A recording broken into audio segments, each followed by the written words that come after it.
Miguel, and this is going to be a quick overview over the book of Genesis. So we're going to look at 4 main events and 4 founders of faith. So the 4 main events are the creation, the fall, the flood, and the Tower of Babel. And these 4 events are all in chapters 1 through 11. The first thing that we see is the creation.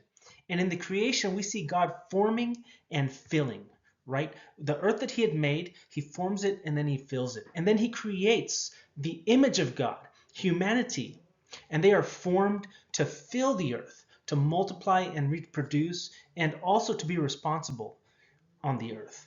And then one of the important things that's pointed out is that woman is made out of man's rib, right? Man is made from the dust, woman is made from the rib, and woman is the flesh of flesh. Adam says, she is bone of my bones and flesh of my flesh. They are one. Male and female are made together to rule on the earth under God. The second event is the fall.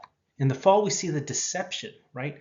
So Adam and Eve are told not to eat of the fruit of the knowledge of good and evil in the middle of the garden. The serpent deceives them into eating the fruit. And then we have disorder and distortion, right? So the created order is God, man, and then the creation. And while the creation goes and deceives and then flips the order, and it's creation, man, and then God at the bottom of the order. And then what happens is death enters in the world. So man and woman were made to live forever on earth, but now they're not going to because of the disobedience, right? The deception. So the flood is the third main event, right? And what we see after the flood is once sin has entered the earth, right, into the world, there's corruption, major corruption. Humanity is so bad, so violent that God is fed up. He's like, what is going on here? I regret that I made man because they're so corrupt. And then so God seeks out and finds this guy Noah. Noah is righteous, right? So what that means is that he believes in God. So God tells him to construct, to build an ark, and he builds it. He says, okay, God, this doesn't make any sense. There's going to be flood waters, and Noah's like, okay, I'll do it. So Noah believes, he trusts. And then once the flood is over and everything settles, all the water settles, Noah and his family are safe, and God establishes a covenant with Noah, right? A promise not to destroy the earth through a flood again, by waters. And so basically God is starting all over. And then we have this event in the Tower of Babel, chapters 10 and 11. So we have a distribution of nations in chapter 10, which is interesting because it's not really in order, because first it's Babel and then the nations distribute throughout the earth. And the disobedience at the Tower of Babel is that the people wanted to stay congregated, wanted to stay together and build a tower, right, over the earth. Maybe they're building a tower to stay safe from another potential flood, right? Who knows, right? Or they just wanted to see how close they could get to God. Not close enough because God has to come down. And so instead of spreading throughout the earth, they stay together. They stay united. And that's not what God wanted. And so God instigates, or he causes division, right? He splits the people up, he causes them to speak in different languages, and then they have to spread throughout the earth. So that's what happens at the Tower of Babel. And so we have the creation, the fall, the flood, and the Tower of Babel, all in chapters 1 through 11. And then we have founders of faith. We have Abraham, Isaac, Jacob, and finally Joseph. Now there are other characters and individuals that are mentioned, but these are the main guys the story focuses on, and their faith and God establishing his promises to all people. So Abraham starts off as a nomad, right? God appears to Abraham in chapter 12, and he says, get up and go to the place that I tell you. So he's basically wandering. Later in the story, his name is changed, and that has to do with the promises that God makes to him, right? God promises him land, seed, family, descendants, and blessing forever. And in this process, God changes his name from Abram to Abraham. So he starts off as Abram when he appears to him and tells him to get up and go. So he's a nomad. His name is changed, and basically he becomes a nation builder. So the two main sons, Ishmael and Isaac. He later has more sons, but Ishmael and Isaac are the two sons through whom there are many people, many nations, many people groups. And Abraham is known as the father of faith, but we also see in the story that there were times where he lacked and struggled to believe and trust God, as do we all, right? And then we have Isaac. Isaac in the story he's the son of promise.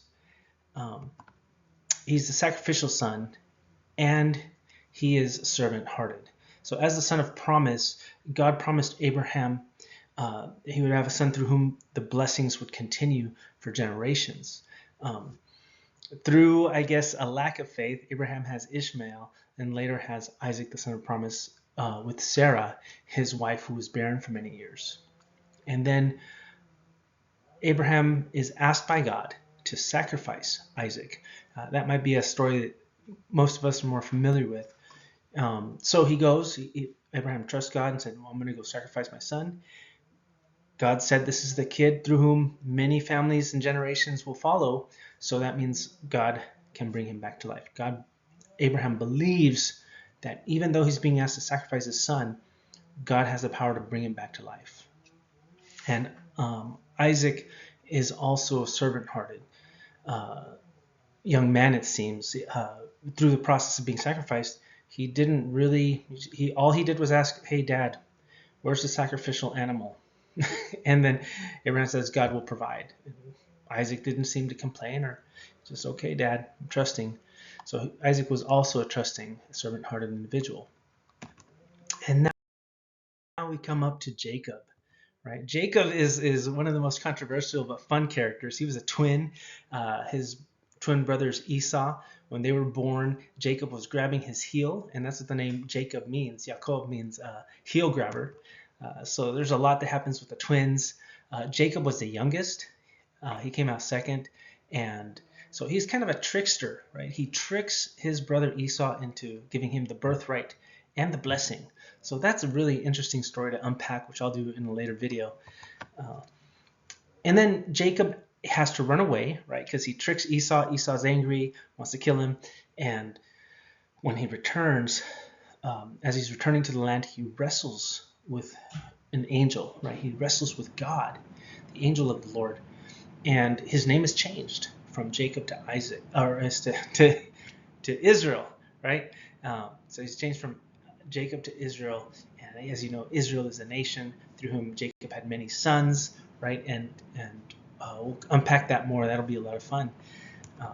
And then, of course, Joseph. Joseph is probably one of my favorites. A guy that I would like to be more like in his trust and faith in God. Joseph was a son and a sibling. He was a favored son of Jacob and Rachel, and he, the brothers didn't like him, right? His brothers hated him because he was favored, right?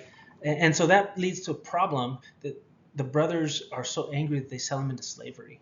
They were going to kill him, but instead they sell him to slavery. He becomes a slave in Egypt, and as that story unfolds, Joseph is responsible.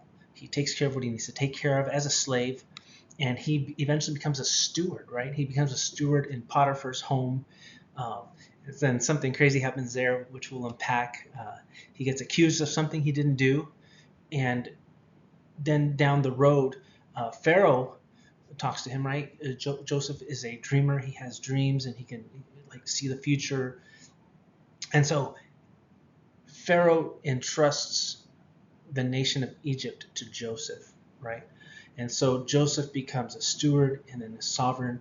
And throughout, Joseph really trusts the Lord, and we'll see that as we unpack that as well. And what I'm doing here is I'm just giving you guys a quick overview of the book of Genesis, just to get a good feel and idea for the book.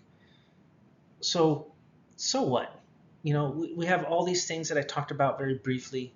And what's the big deal? Well, God wants to relate with you. God wants to relate with me. He wants a personal relationship. God created us and made us to be in relationship with Him. And that relationship was broken when the fall happened, when sin entered the world. And so Adam and Eve were then separated from God and they were kicked out of the Garden of Eden. Um, but He still wanted to relate with humanity, right? And He does that again in chapter 12 when Abraham comes in.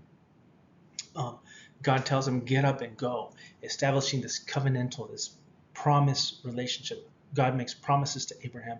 God keeps His promises. And God does the same for you.